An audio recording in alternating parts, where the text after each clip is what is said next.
We even heard several explosions from under the semi-trucks, those tires exploding. This situation is evolving second by second. Now, just in the last 30 seconds before you guys took us, we saw some huge planes dropping retardant on the flames that have now crossed this mountain ridge over here. A lot of the mud and rainfall came into this patio area, but you can still see the residue of just how high those floodwaters got. You can also see here in this car, Marina Garcia tells me she had just purchased this car 2 months ago, and unfortunately when those flames broke out, she tried to run inside, grab her keys. It was too late. This intersection here at Frank Sinatra and Highway 111 has claimed the lives of several people.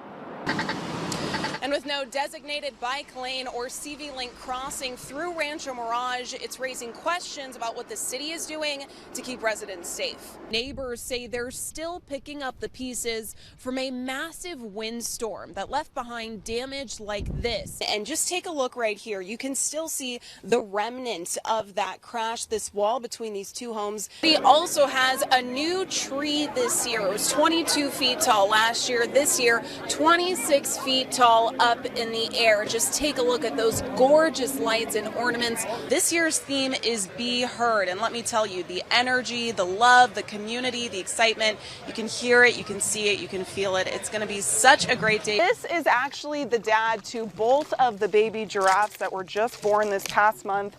His name is Kelly. This barrier on Vistachino creating a problem for some drivers. For others, they are just breaking right through. I want to show you this sign. She has taken quite a beating.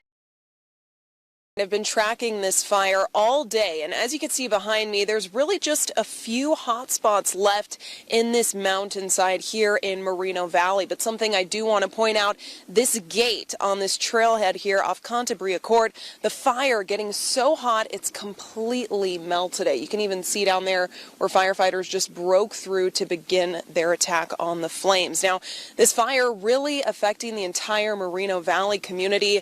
When I was at Walmart on my break, several employees telling me they had to evacuate, and now those residents hoping they can come back soon.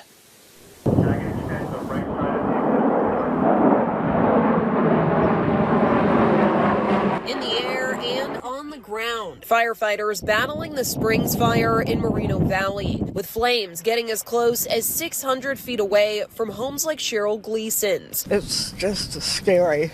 You don't want to lose your house. While this neighborhood received voluntary evacuation warnings, Gleason choosing to stay with her home, as she says this isn't her first fire. What's your plan for tonight?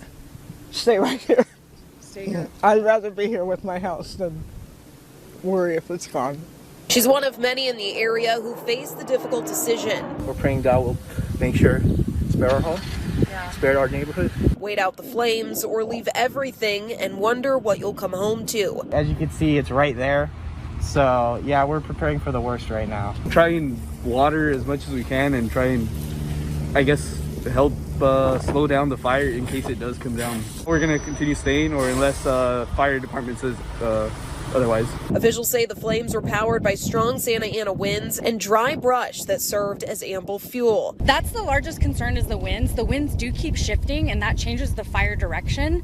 And also the steep topography and the rocky terrain makes it hard for our firefighters to access. As the firefight continues, residents hoping they can return soon. We don't know for sure our house is going to burn down yet, but if it does, there's really no telling how long it could be gone.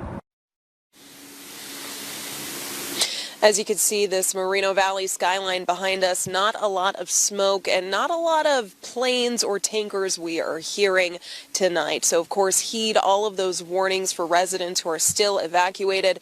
And like you said, John, that fire burning over 4,000 acres and just 10% contained tonight. Live in Moreno Valley, Athena, Jreij, News Channel 3. Geraldine Ramirez is one of 500 activists detained from the Global Samud Flotilla, along with others like Greta Thunberg. Her family says she was 50 miles from Gaza's shoreline when her boat was intercepted. And now, with little information from federal and Israeli officials, they fear when they'll see her next.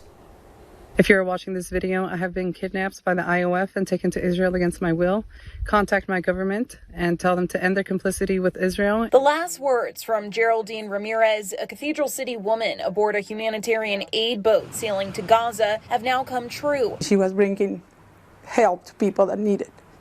It's like the same thing you feel with anybody else that is in need. Ramirez's family reached out to News Channel 3 after they say her boat, the Molly, was intercepted by Israeli naval forces. Even my son mentioned it's, please don't do it. It's, there's risk. We know the situation there, but still, she's been an activist for all her life. Her mother says she now fears the worst. I don't know if they're going to be saved, if they're going to be tortured, if they're going to try to make them look bad between, the community. Israeli officials say the boat entered active war zones and is breaking a lawful naval blockade, but several rights groups have called the move illegal. The family tells me since hearing the news, they've reached out to the FBI, State Department, and U.S. Embassy in Jerusalem, but say it's fallen on deaf ears. They're not giving any information to anybody. That's what he told me, and then hanging up the phone again.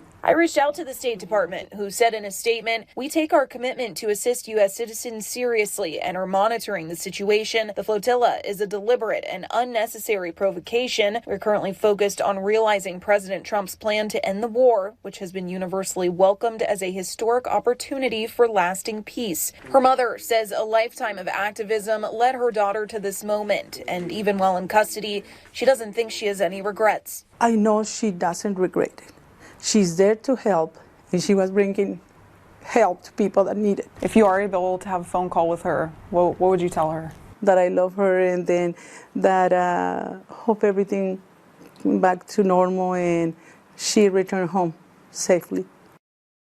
If you have any information, the family is asking you to contact them at angietorreshomes@gmail.com. We also have that information on our website. And I also reached out to the U.S. Embassy in Jerusalem, but have not heard back from them yet. Well, Athena, now this was we first reported on this just last night. Where do things stand as far as the overall effort? Yeah, so we know that nearly all 50 boats have been intercepted. There's about 2 that we're still watching. That's the Marinette and the McKenna, which are still showing up online and are rumored to have maybe reached Palestinian waters, but a lot of answers we are still waiting for. So it's a developing situation that we will continue monitoring for you. I'm reporting live in studio. Back to you guys. Okay. You can still see some of the road work from that past flooding here on Hacienda Avenue. And while it's been pretty dry this evening, the family I spoke with says for every raindrop, they'll be holding their breath tonight. All this mud, it left all this mud. Look at how high the water went there. Anthony Guyona is still picking up the pieces from flooding that took over Desert Hot Springs 2 weeks ago. I saw all the mud and a pile that high, and I couldn't believe it. Guyona was out of the country and didn't know rain was on the way when his daughter called him. And she said, well, because I think your house flooded. And I said, why? Oh, it was a big storm, and then I thought, you have a key at the house, why don't you walk inside to see how it is? So as soon as she walked in, she started crying. And I felt bad. That feeling becoming a reality when he found most of the home and backyard flooded. It shocked me. I felt like breaking down because it really hurts. Now, a lot of the mud and rainfall came into this patio area, but you can still see the residue of just how high those flood waters gone. You can see several inches on the sides of the house where that leftover rainwater fell into, and also inside of the house. Guyona telling us he had to remove his floors and carpeting just to get all of that water out. These trucks carrying away tons of belongings that were destroyed. Now the path forward is murky. Guyona's home sits right on the edge of a FEMA flood zone, according to this county map shaded in blue. But he doesn't have flood insurance, and the agencies contacted have denied his claims. He looked at my policy, and he wasn't going to be able to help me. Yeah, he just shut the door on me. Guyona's wife tells me he's someone who doesn't ask for help often, but now they're left with no choice and are hoping the community will support. Everybody has their own problems in their own spaces. So I didn't think it was gonna be help out there.